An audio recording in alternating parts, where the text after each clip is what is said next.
Hello, everyone, and welcome to the go-to training today. Thank you all for everyone who was able to show up and be here. That's super cool. Makes me very happy. I like it a lot. If you weren't able, hey, I'm happy that you're watching the archive. So better late than never. So today we're going to talk a little bit about the brain and neuroplasticity and a few other things.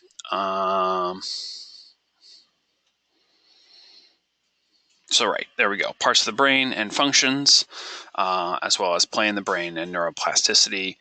We've got a couple of fun videos. Don't watch them now, but you can all just kind of go, if you want, to the materials section. There's 2 videos in there. Please don't. Well, I mean, you can. No, don't watch them yet. We're gonna all watch them together. There's a long blank spot in the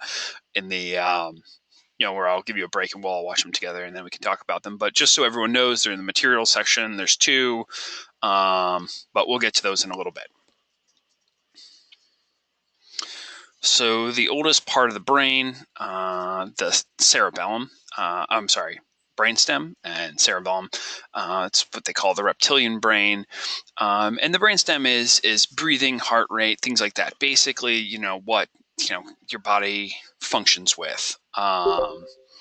There was this story a long time ago about a chicken who had gotten its head cut off and lived for years after that because it still had its brainstem. Which I don't advocate cutting chickens' heads off. Please don't mistake that for what I'm saying. But basically, you can function. I mean, someone obviously had to feed the chicken. But yeah, basically your breathing, your heart rate, your basic functions of your body kind of get controlled by your brainstem. Cerebellum, we move into balance, movement, coordination, things like that. So, kind of just basic, regular, normal activities. Start with those parts of the brain. From there, we move on to the limbic system. And hippocampus. Hippocampus, for everyone wondering, is not the university for hippopotami. I think that would be like there's a hilarious cartoon in that somewhere, but I checked the internet briefly and I couldn't find a good hippos at college. Yeah, someone make that happen, please. If you do, yeah, I like a good pun, just like everybody else. If you come up with a good hippocampus, picture, I would be pretty happy about that. Might be some extra credit. I can't make any guarantees, but there might be. You would curry favor with me, if nothing else. And the amygdala. Amygdala is fear, anxiety, pleasure, as well as your fight or flight. That is where I want everybody actually to go into the materials and jump onto stress responses. There's a little video there. We can all watch it together. I'm going to mute my mic and everyone can jump on and start watching that.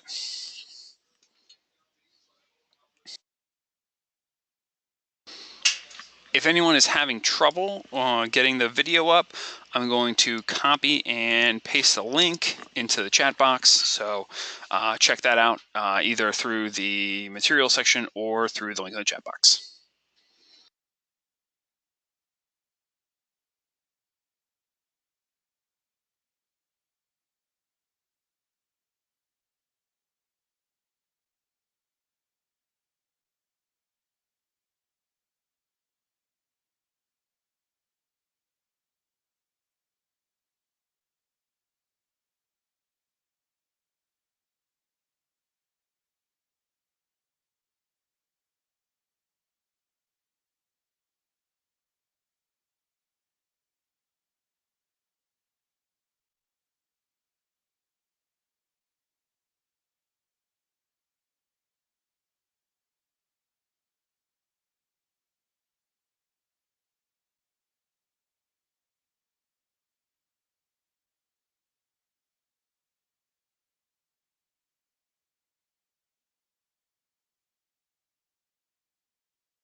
All right, I think everyone's probably coming back, or within the next couple of seconds. So yeah, that's an interesting video. I do want to apologize. There are no cave women in there. There's only cave men. So I promise there's no secret messages or agenda in that. But yeah, the fight or flight responses is one of those things. We run into that a lot where realistically, we're very seldom in physical danger. Not to say that it never happens, but definitely sometimes we are, or we feel like we may be in danger.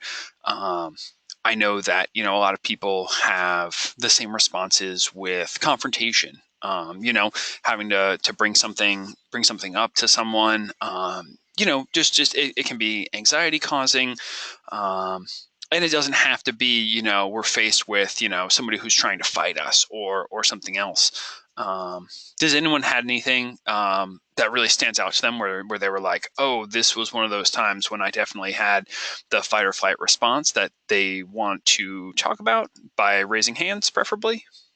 It's a little bit easier. I like the chat, but I like hand raising, so then I can unmute you and you can talk.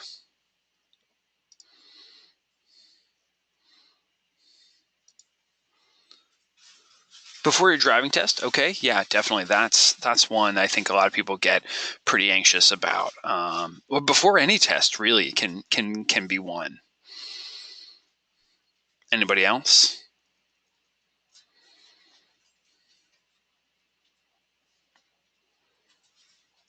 As soon as I move on, I know there's going to be like a paragraph of text in the chat box. The first time you got into a fight, yeah, definitely. That's definitely one. Ideally, we want to avoid fights if we can, especially now that we're all adults. But yeah, no, definitely. If you've ever gotten into a scuffle or a more serious fight, it definitely kicks in, and your body says, "Hey, it's time to go," or it's time to stay and defend myself. We tend to be in a world these days where we're very stimulated, and we have the rush to work every day. Or I'm fortunate in that I live very close, but yeah, it's definitely playing in front of a large crowd. Okay, yeah, that's definitely one. So playing music, is that what we're talking about, Francis? Yes. Okay. Yeah, definitely playing music in front of okay, and going on dates. Yeah, that can definitely be one of those things that, yeah, it's scary, or it gets our anxiety up, and finding places to kind of relax. I think that's a huge one. Does anyone have like a place they like to go, or like an activity that they really like to do that's appropriate to discuss in class that they like to do to kind of calm down, to bring themselves back? Drive, park walks, yeah. The studio, okay. The beach, drawing, nature adventures, reading. Okay, cool. Yeah, those are all great ways to calm down.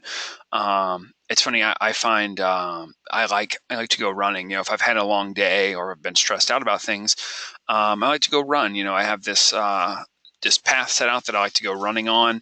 And it's just running through neighborhoods in Winter Park. Kind of not far from here. And it's just nice. It's very peaceful. There's not a lot of cars in those back neighborhoods. And then there's big houses. And sometimes I switch the path up a little bit. I really like the path that I run on. Sometimes I make slight deviations, but I really like a lot of the houses. It's very scenic. So I enjoyed that a lot. But moving on, we're going to go on to neocortex. So the four lobes, and basically, the frontal lobe is in charge of reasoning, planning, self-control, self-awareness, parts of speech, movement, motor cortex, emotions, problem solving. Behind the frontal lobe, the parietal is perception of stimuli such as touch, pressure, temperature, pain, things like that. Back in the back of the head, the occipital is concerned with aspects of vision, and the temporal lobes are perception, recognition of audio stimuli, and different types of memory. So it's kind of just parts of the brain. Just something good to know, as you go over things, you look through it. It makes a little bit more sense. We have different hemispheres of the brain, and the left hemisphere is logic, language, analytical thought, science and math, things like that. And then the right side, creativity, spatial relationships, holistic thought, art, and music. And even the sides of the brain control different sides of the body, which is interesting. Just kind of something to think about there. We have an activity exercise that I'm going to go to, but I need a volunteer before that who can talk on the microphone. Is someone willing to volunteer for that? Just raise your hand if you are. Okay, who do I have? Okay, Sergio. You are unmuted. Sergio, can you hear me? Yes, I can hear you. Okay, fantastic. So we're going to go down to the next slide, and I'm going to ask you to read all the words that are written on the screen. Is that something you can do? Yes, I can do that. Okay. So start reading. Silver, gray, white, yellow, pink, blue, black, green, red, orange, purple, white, brown. Okay, well done. Well done. That's one of those things where when you see something and it's in a different color, you read them off fast, and my hat is off to you. I applaud you. But right, you probably would have read them much, much faster had you not had to, interpret them in different colors and think about, what color is it? What color does it say it is? Um, you had I to kind of panicked. actively. I had fight or flight syndrome because I saw that they were all in different colors. Yeah, That's really. right. So right, I mean, yeah, and I put you on the spot a little bit, and thank you for being a good sport. But yeah, it's one of those things where like, I have to think a little bit more. And right, it gets you. You kind of see how the brain works a little bit. Um, Yeah. there's another one just below this, which you don't have to read over. I'm But good. I can do it. I can do it. it's a similar one. Um, you go and you can read through, everyone kind of, Left, at home. Yeah, top, go through. bottom, right, bottom, left, left, top, right, bottom. Right. So, it's kind of the same concept with what the word says and what we associate with it aren't really the same thing. Thanks, Sergio, again. You're a good sport on that. I'm going to mute you again just so we can get back with everything else. Cool. But thank you for participating. That's totally awesome. I really appreciate it. Of course.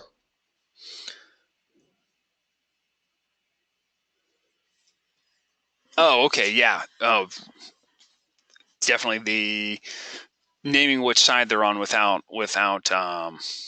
reading them. That's a good one. Or the other one, telling people what color they are without telling people what things are written in. Um, yeah, it's some brain stuff. It's definitely right. It will make your head hurt. But it's definitely some pretty interesting stuff in there that it's just I don't know. It's cool to think about how the brain works. It's a pretty impressive machine. Um, but on that, I'm going to jump over to our second video where we're going to talk a little bit about neuroplasticity. So if you can, go back in the materials file, click on the one that says neuroplasticity, and I'm going to mute myself. So I'll be back in about 2 minutes.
Okay, coming back from that. Yeah, definitely. It's something that's in the readings, and I think it's worth going over again. When you think about neuroplasticity and how your brain works, um, it's pretty interesting to think that you can essentially change how your brain functions. You can reshape what everything is doing. Um, on a cellular level, you can kind of move things around. Um, and right, you can decide what's important to you, and it's part of what we talked about. I want to say on probably the first day of class, I asked, in 21 days, you can learn a new skill, you can get rid of a bad habit. Um, all sorts of stuff that you can do. I know we talked about kind of things that we maybe have remembered. I asked if anyone knew all the Pokemon, and I had some takers on that, and it's things like that maybe was important at one point in our lives, but then maybe it stopped being important, so we kind of repurposed that part of our brain, and we said maybe I should focus on something else and start working on different things. um, has anyone kind of had that experience? Maybe when you got to high school and you had to, I don't know, what take basically kind of dump some of the old knowledge and think about, start filling your brain up with new stuff. Maybe learning an instrument, and was there maybe something that took the place of? Anyone want to jump in, hands or in the chat box?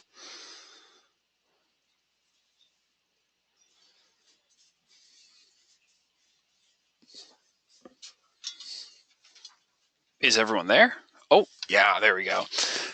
When you're in a new place and have to remember a whole new set of names. Yes, that's a huge one. I've told you all, names is not the part that I'm the best at. I have definitely a tough time with names. It's just not. Yeah, I'm faces as well. I can recognize people's faces, and like I said, at the beginning of class, I can usually tell you, if you tell me a fact about yourself, I can remember something about you. But the name, for some reason, it always just kind of eludes me. So, um, that's everyone. Everyone has their thing. How they learn, what they remember. Um, so yeah, there's definitely different parts, and with neuroplasticity, it can be maladaptive or adaptive. um, it can be essentially something that we ideally will have it'll be a good thing. We want it to be useful for us. We want it to be adaptive. More often than not, it probably is, but there's ways it could not be. Learning the routes to Florida compared to back in New York is what we're going through right now. Yeah, definitely. It's funny because I've lived in Florida my whole life, so I know all the back roads. I know how to get everywhere. And yeah, it's definitely it's really tough. You move to a new city, and you have to learn everything all over again. And maybe you were really good at back roads. Yeah, we don't really have a grid system down here. That's one of the things. And yeah, GPS is definitely a lifesaver. Um, but yeah, it's hard. It's tough. You have to learn all new things. Um, so yeah, but it's here is when you have new experiences. Um, you go out and you try something new, and the first time, right, it makes a new pathway, and as you reinforce that, whether that's practicing the same skill or driving the same route, um, or whatever that happens to be for you, right, you start to change those connections, and they become useful and helpful for you. um, it helps when people have accidents. Yeah, no, absolutely. That's in this section down here where it says, when how it's adaptive. Rats, musicians, and amputees. So amputees is kind of when you have to learn how to walk again, or you have to learn to move with a prosthetic. Um, definitely, a lot of things like that where, right, we have to learn how to adapt to new situations. So it's definitely one of those things. Um, yeah, that just, you have to pick things up as you move along. In here, you have anatomical or physical changes. You have existing synapses that modify their activities to grow. You also have the neurochemical existing synapses that increase they increase the synthesis or making of and release of neurotransmitters. And then the metabolic part, which is, your neurons fluctuate the metabolic activity. So how they're processing their food essentially, and how that works. So, it gets a little bit technical at certain parts. Like I said, you have your physical changes, you have your changes of production, and then, right, how they use their sugar and their oxygen, so their fuel. So, the brain functions. It's interesting. It's complicated. It's complicated, and it's hard to explain in a short period of time. But right, that's how the brain carves out new pathways, and gets us from point A to point B. So that's basically what that is. Does anyone have questions, either about that or about homework or anything else? If you want to just, maybe you can type them out, but if you want to raise hands, it might be a little bit easier, just so that way I don't get 20 questions all posted at one time in the box. Okay, so I have a hand up. Jeffrey, do you have a question? Can you hear me? Yes, I can. What's going on? Cool. John, first time caller. I was just Hey. wondering what readings we should have done already. What readings you should have done Or just already? anything we should have done like already this week. Um, I mean, yeah, your readings, I think you should be doing. As far as, I mean, you should read them all. At what Yes. point before you do your test? That's the real answer. Uh, but you can do them. I normally like you to kind of read along. So, like, things we've already talked about. We So talked I, about I should flow. Go ahead. I should just do them then. You I should should just do just them. do them. Yeah, definitely. It will make the test part of it a lot easier. We're going to be talking more in class tomorrow about the brain in play and kind of the evolutionary process of that. Um, is this slideshow on FSO? I can put it up there. I don't think it is. A very similar slideshow is, or a slideshow that has parts. I'll load this one up as well. Sorry to jump from one thing to the next, but yeah, back to what I was saying. Um, it's important to read everything. You don't always know what's coming in class, but I think it's important to keep up with the readings. Is kind of the short answer. So I heard I that. would I would say read them. Usually you have your activities that go along with them. So like the happiness quest, there's parts of that are going to be easier to do once you've done the reading, as well as the discussion adventure. So if you haven't looked at your discussion adventure, I would definitely recommend looking at it. It's all it's all about flow. So I'm all about flow. Super yeah, cool. no, Thank you. definitely, definitely. All right, I'm gonna mute you again. Anyone else with questions? Is the bonus reading required for the assignments? Is it required? I don't believe that it is required. I think you can probably get through them without them, but I'm always going to say it's worth reading. Where do I go running? And I go running in Winter Park, kind of around Craft Azalea Park, which is a small little place. Oh, your mic sounded great. Is to answer your question, Jeffrey. So Has everyone looked at the discussion adventure? Not yesterday's, not the team discussion about the articles, but the individual discussion adventure? Not yet. All right, so I like to get everybody to jump on those today. I'd like to see your initial posts up tonight, just so that way, we can actually have a discussion. So let's get out there. It's the initial post is describe a time you experienced flow of the 9 elements of flow, which are listed in your readings on flow, which were present during your experience. And then the second question, part 2, do you believe that you can do things to cultivate flow, or they happen automatically? So definitely get into that. Check those out. If you haven't done the flow reading, make sure you've done it, because I'm gonna be looking for parts of the elements of flow which are described in the reading. So definitely jump on those. Keep up with the discussion boards. I want you to put those posts out there, and then again, respond to your peers using that RISE formula or the RISE model. Let's keep the discussion going. Does anyone have any questions about the other activity for this week, or about their group boards? Did everyone get pretty good progress on their group boards? Discussion yesterday from class? Super good progress. Cool. Yes. Awesome. It went well last time I checked. Awesome. Cool. I'm glad to hear that. That's super good to hear. It always makes me happy when people are getting things done. Still discussing. Okay.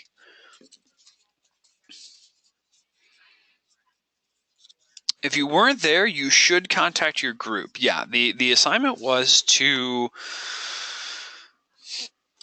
post articles related to your degree program.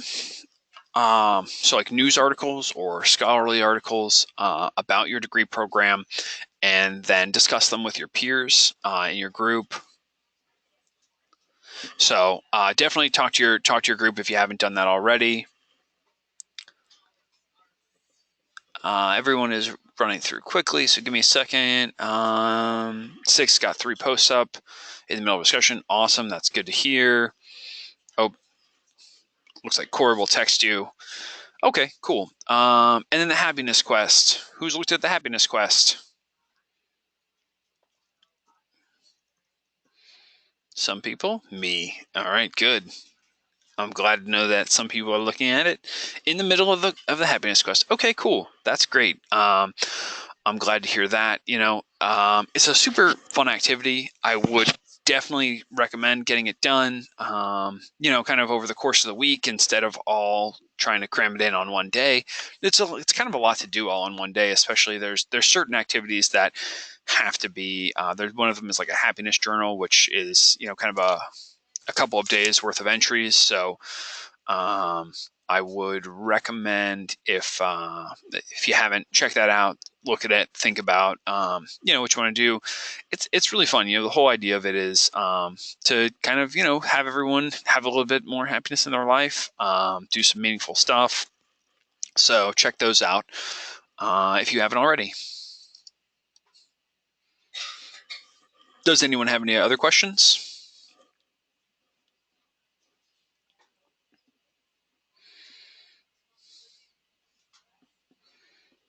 Everybody just hanging out?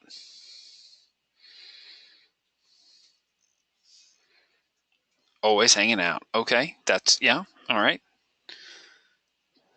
No questions then. How about them Dolphins? Unless you're laying out, I'm not sure. I don't follow what. Oh, suntan. Okay, you can. It's cold out today. I would suggest staying warm. Okay, looks like it's just digressing into people talking about their football teams. Okay, well then I'm gonna hang it up for the day. Thank you all. If you do have questions, please feel free to email me. Other than that, this is going to get put in the archive, so it'll be there. Yeah, thanks everybody for coming. I really like having everybody out here for the live. It makes it a lot more fun for me and hopefully more fun for you. But yeah, feel free to exit, and I'll see you all in class tomorrow. Yeah, thank you all very much. I'll do my best. See everybody tomorrow.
Hey John, you can just X out of the window, the little where you have the three, the red, yellow, and green. Just click the red X, and that'll get you out. Sure thing.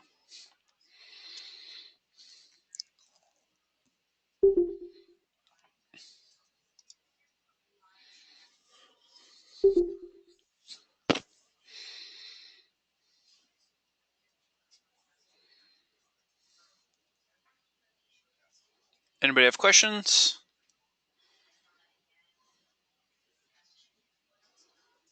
Hanging out? Have you walked away from your computer?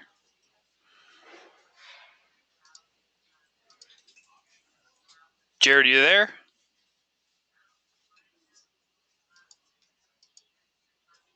No, are you there? Hello?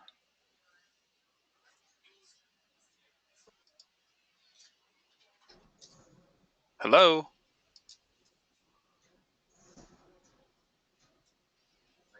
Hello? You're still logged in.